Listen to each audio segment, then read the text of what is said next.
Hello, everyone. Welcome back to another episode of Wildcat Achievements Podcast. For today's episode, we decided to take a step back and talk about something different, and which is going to be your health and how you can stay healthy while running an online business. And the guest we have today, she is one of the Wildcat entrepreneur that I will really look for in the long run because she is going against like the regular lifestyle of people that they live on, right? She is a certified life coach and she works with women who want to break free from their alcohol addiction. She is a single mother of two, and today she will share her story, her journey, and how she broke free from her alcohol addiction and how she started living a healthy life and how she built her successful online coaching business. Let me introduce our next wildcat entrepreneur, none other than Molly Dash, and she will talk about how to stay and how to live a healthy lifestyle without alcohol after the intro. Entrepreneurship is a wild journey with lots of ups and downs. After 2 years of my own entrepreneurial journey and doing so many things for my business and business growth, none of them brought me the result I was hoping. So I decided to stop everything what I was doing and started building everything from scratch for a solid foundation and started learning how the experts have done it themselves. Follow me on this wild journey with other wildcat entrepreneurs as I learn from the experts and I'm gonna build my first $1 million business. I'm your host Tanvir Rahman and you are watching season 1 of Wildcat Entrepreneurs Podcast. Hello everyone, welcome back to another episode of Wildcat Entrepreneurs Podcast. As you can see, I have Molly with us and she will be sharing some strategy, ideas, or her life story about how you can live a healthy life, especially live a life without alcohol. All right. So, without any kind of introduction, hey Molly, how are you? How's your day? Hey, good. How you doing? Yeah, I'm doing really amazing. And also, welcome to Wildcat Entrepreneurs Podcast. So, we are talking about everything on the background. So, and how you help your clients live an alcohol-free life. So, can you share a little bit about your backstory? How uh, you started drinking alcohol and everything, and how you get rid of it, and can you share a little bit of your backstory with it? Yeah, sure. So I live in the United States. I live in a city called Kansas City, Missouri. It's kind of in the Right. middle of the country. Yeah. I started drinking alcohol at a rather young age.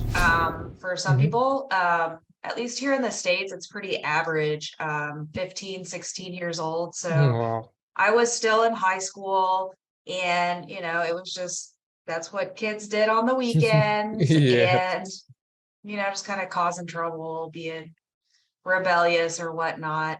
Um, but really the issues started happening into my adult life. I became a Hmm. daily drinker.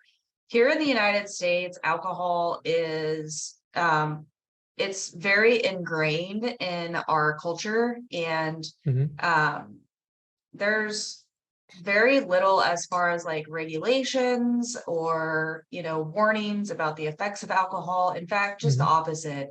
I mean, you can't even watch television without on a Yeah. commercial break seeing an advertisement for alcohol. I mean, anymore they're even showing athletes, they get done Yeah.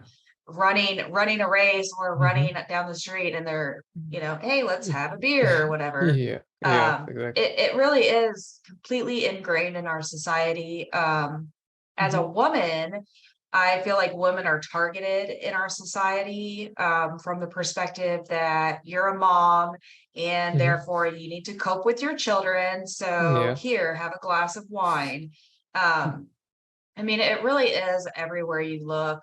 It's in stores, just in my surrounding area. I don't live like in an urban area. I live kind of more in a rural area. But there's eight locations where you can buy alcohol where I live. I mean, Wow. it's just it's very it's easily accessible. Hmm. Um, Everybody's doing it. And so that was kind of what I grew up around. Hmm. At people at work, after work, hey, let's go grab a drink. So Hmm. happy hours were kind of a thing. You go and you're expected to have one or two cocktails. But for Hmm. me, it was one or two turned into five or six. And that was kind of that was my daily life, Mm-hmm. about five or six drinks every day. Wow. And it was getting to be, it was really starting to impact how I viewed myself, how I was able to get up in the morning. There was no Mm-hmm. waking up feeling refreshed, ready to take on the day. Mm-hmm. It really does. It causes anxiety. You have dry skin. I'm like sweating under my Wow. armpits. Like, just That's crazy. the impacts that it has is just it takes over so much. And it was a few years ago that I decided, enough is enough. I'm not going to do Mm-hmm. this anymore. Yeah. It's not healthy for my kids. It's not healthy for me. And I just felt like it was really controlling my life. I mean, I was turning down opportunities to go spend time with family or friends Mm-hmm. because I knew they wouldn't be drinking. Yes. If there was anything that I was going to attend in the evening, I would have to Mm-hmm. have like two or three drinks before I would head out and go to that Wow. event, because it was just like I That's felt, crazy. it made me more sociable and relaxed and less Mm-hmm. anxious. Um, but it was really becoming a problem. And I had reached the age, so my kids were, a little older, they were Mm-hmm. becoming a little more self-sufficient, and I feel like I All right. reached the age where I felt like I needed my own identity. My kids Mm-hmm. had been my identity for so long, Mm-hmm. and um and the drinking was was just becoming too much of my identity, and I didn't want that. Mm-hmm. So I decided to quit drinking alcohol. Um, I did it on my own. I Wow. I went to, I don't know if you've ever heard of Alcoholics Anonymous, but it's a free group. Mm-hmm. They're all over the world. You just find a location and you can go, and there's usually a rather large group of people there, and you kind of just talk about drinking and Mm-hmm. whatever. So I started with that. Um, and I went to my Alcoholics Anonymous, also known as AA groups, Mm-hmm. for a few months. And it really got me over that hump of constant cravings Mm-hmm. and just really feeling like I was missing out on something. So, Wow. yeah. That's really crazy. So you're talking about your kids. So how do you raise them as a young person, or how do you raise them to avoid like alcohol and something? Yeah, I was a very high functioning alcoholic, so I wasn't drinking during the day. I would come home and have a few drinks while I'm making Mm-hmm. dinner. Um, I felt like I was doing more than the bare minimum of raising my kids. Mm-hmm. They were involved in sports and Boy Scouts and extracurricular activities and things like that. Um, I wasn't, I don't know, I wasn't ignoring them, but Mm-hmm. I felt like I was at the same time withdrawn from them, not as involved as I would have liked to have been. So kind of looking back on some of the times that they were little, that I wish I would have been more present for, playing with them and, Mm-hmm. being able to do more stuff with them. But Yeah, like. it had its challenges. Mm-hmm. But I feel like for the most part that it had become such second nature that it was almost just, I don't really know how to describe it. Um, I don't know. It did impact how I raised my kids, but it didn't prevent me from being a decent or good mom to them, if that Mm-hmm. makes Yeah. sense.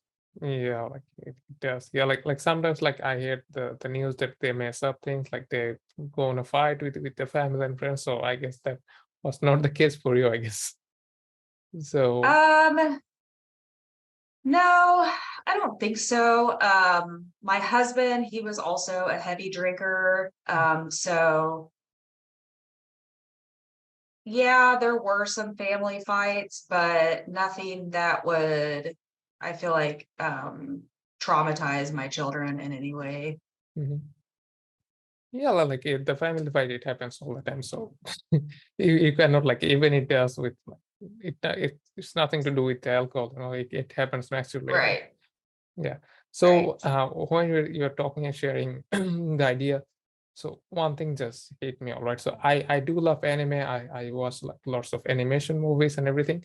So like last year I was watching an animation which was called like Cells at Work, right? So it shows Mhm. how deep inside our body works and everything.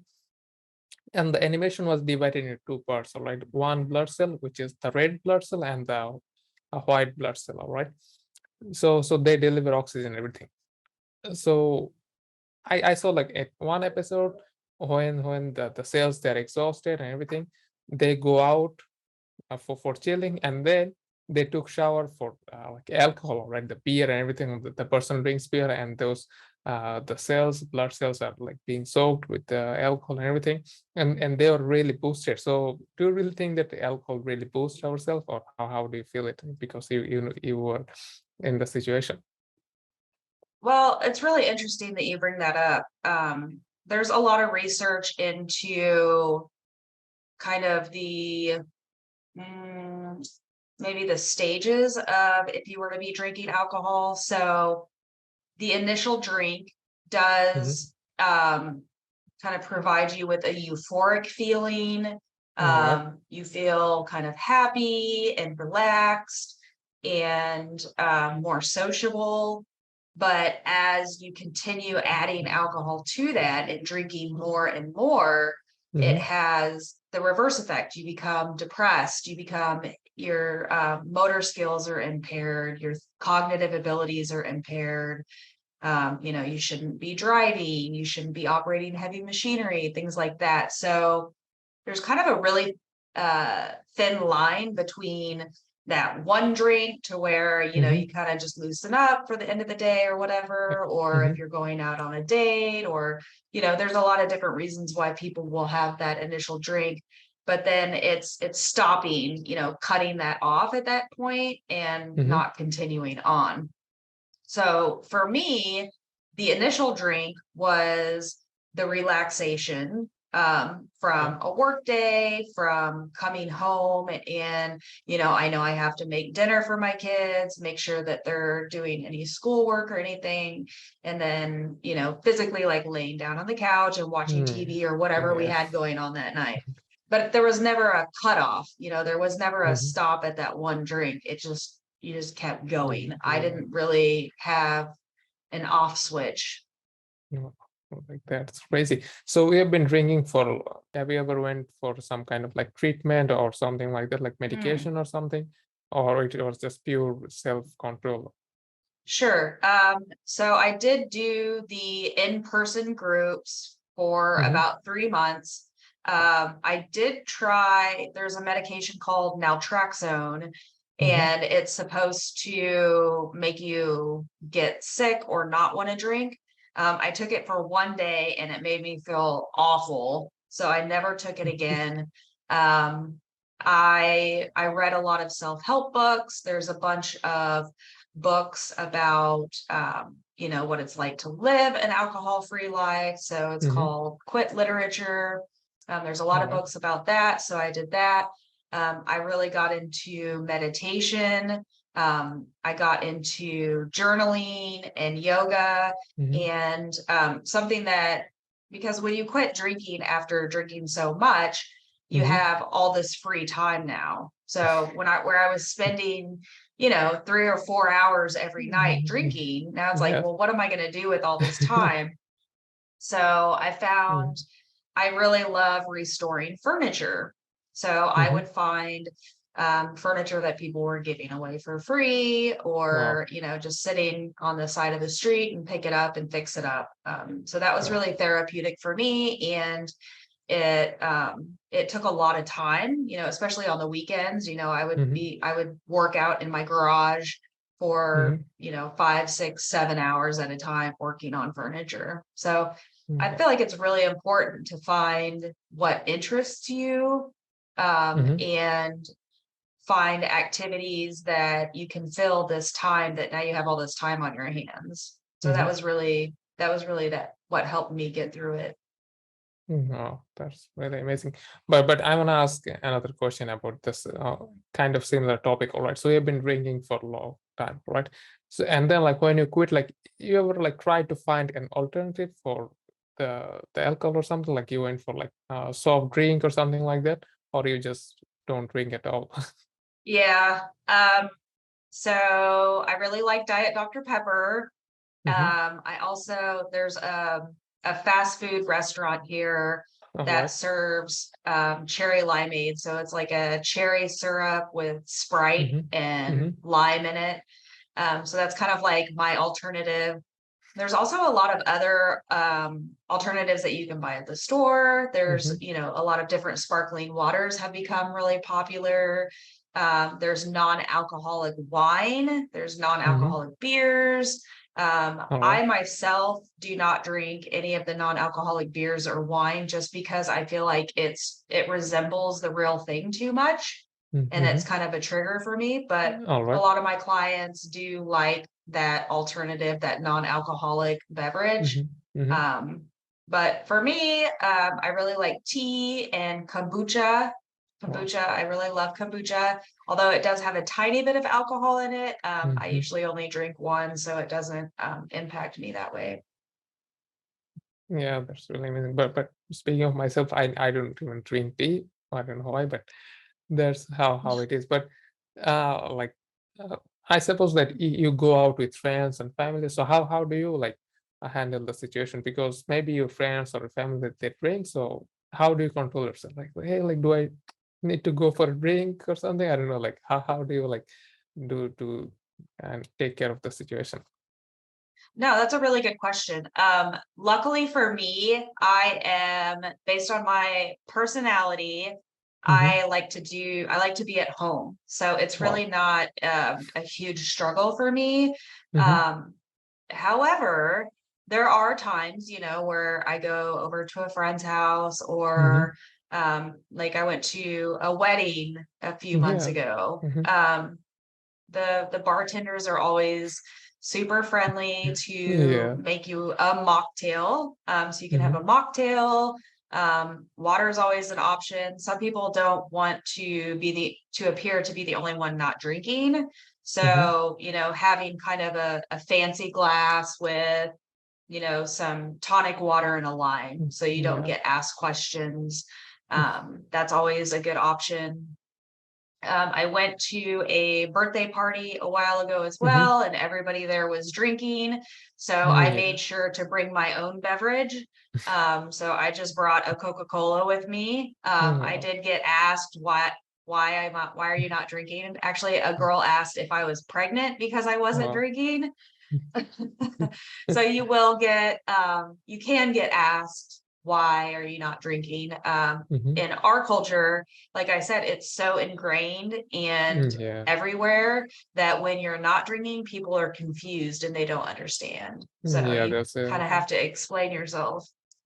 I just want to ask like how did you get into this like coaching and when was the time you felt like all right I need to help others to do the same to live a alcohol free life like Yeah. So I was sober for a few years before I decided to get into coaching. Like I said, as my kids got older, I kind of felt mm-hmm. like my identity needed to be resolved. I Mm, yeah. had somewhat lost that as they were born and kind of growing up. They were Mm-hmm. pretty much what my life surrounded. So I don't know. I just did a lot of introspective thinking, journaling, Mm-hmm. asking the right questions. And I just kind of came, I don't know. I believe that the universe gives us signs all the time into, Yeah. this is this is who you need to talk to. This is what you need Mm-hmm. to do. There's like all these signs all around us. And so I began to, with a clear mind now, pay Yeah. attention to those signs. And I received an email one day Mm, from wow. a, uh, a coach business that was I don't even know. I don't even know where it came from. It wasn't like I had requested information or anything, Mhm, but just following my instinct. And I know that a part of me and based on my personality is I love to absorb knowledge and mhm, share that knowledge with others. So I felt like I had gained so much knowledge into how to quit drinking and mhm, also how to discover your true purpose in life. And I wanted to share that with others. mhm. I love helping people. And as I've said many times in our culture, it's so ingrained. Like, I Yeah, feel exactly. like people that are struggling with alcohol need an advocate on their side, somebody Mhm, to, kind of help them navigate sobriety, help mhm. them feel empowered that they can do it, and champion for them because it isn't an easy thing to overcome by any Yeah, like means. that's exactly true. So, like I just want to take a little bit break from the journey and everything. So this episode, like, and this podcast is all about how uh, people like you, that the expert, have made their business online and everything. So I'm sure like some of the health coaches, life coaches, they will be watching or listening to the episode. So how did you create your offer? So I just want to come to the business side of the podcast right now. So how did you create your offer, and how did you get your first client? Yeah, that's a great question. I actually hired a coach. Mm-hmm. It's a more of an entity than an individual person. All right. So I hired them. They launched my website for me. Mm-hmm. They helped me create my high ticket program. Wow. They are helping me with co-authoring a book. I mean, they offer a lot of Done for your benefits to service. signing up Uh-huh. with them. Yep. Mm-hmm. And I got my first client through being interviewed on a podcast, ironically enough. That's amazing. So is that the quick story of how you have done it? So what were some of the struggles that you had to go through as a coach or in the health industry? I would say initially the biggest struggle was getting over imposter syndrome. Hmm. So thinking that, who are you? Who do you think you are that you can help these people, Yeah. get sober? And then once I was able to get over that, it was expanding my comfort zone, doing things that are uncomfortable to me, um, appearing salesy, being more aggressive with marketing and things like Hmm. that, are very outside my wheelhouse and they are not comfortable for me. But if you want to be successful, you have to get comfortable with being uncomfortable. Hmm. So whatever makes Yeah. you uncomfortable, that's probably something you need to focus on. So I just want to ask you, like, do sometimes like when you go for family and friends, so do you talk about, all right, so why don't you quit drinking, or do sometimes like give them the advice or something like try to like convince them that the drinking is not that good for the health, and how do you say it? I most definitely do not. Mm-hmm. Because it is such a sensitive subject. It would be All right. like going to dinner and you're sitting with somebody that's overweight and telling them they need to go on a diet. Well, like. It's very personal and people Mm-hmm. get very offended. So I feel like the best thing to do is just to lead a life of example. Mm-hmm. Show them that being sober is not boring. You can still do a lot of fun things. And in fact, I feel like I have led a much more fulfilling and exciting life being sober than when I was drinking all the time. So just leading by example and being a model. Mm-hmm. So you're just going with them like on the like example and soft based on like all right how they can live an amazing life without being like this, all right.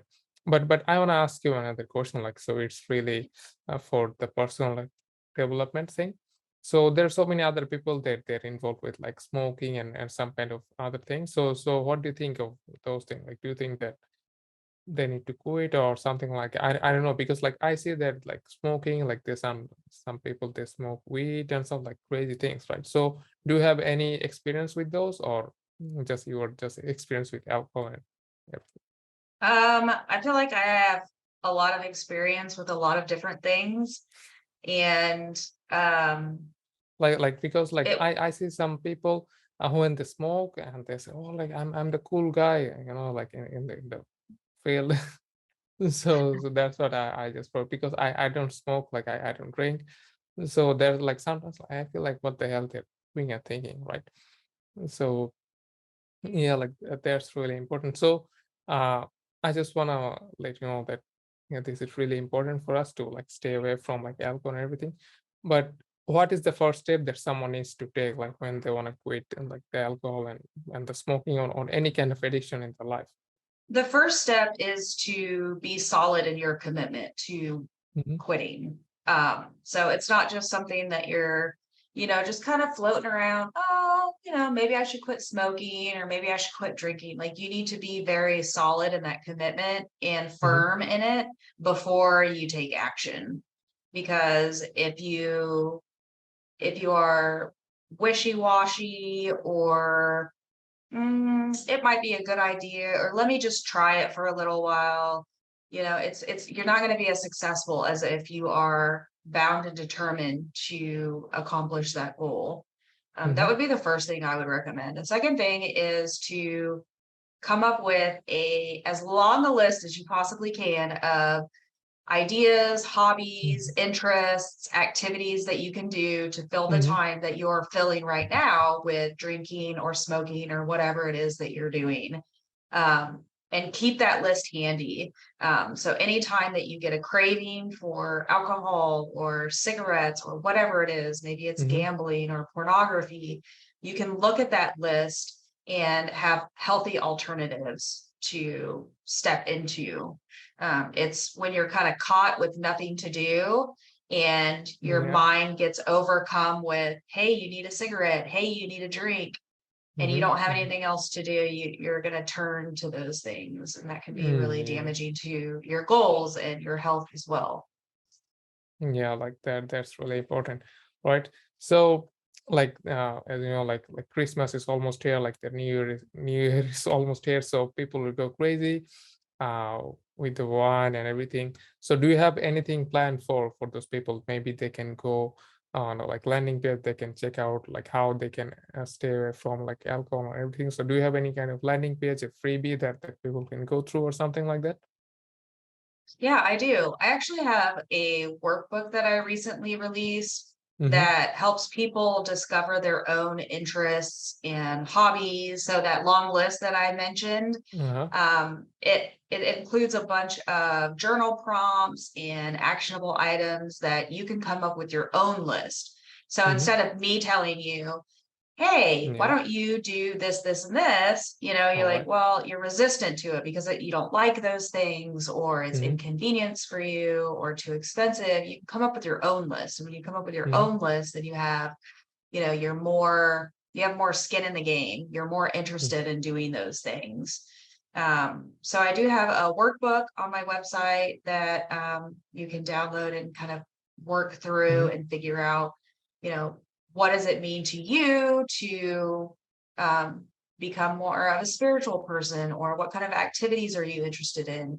Do you need to set up boundaries with some of your friends or family? I mean, there's a lot of content in there that I think anybody that's looking to make a big change in their life mhm.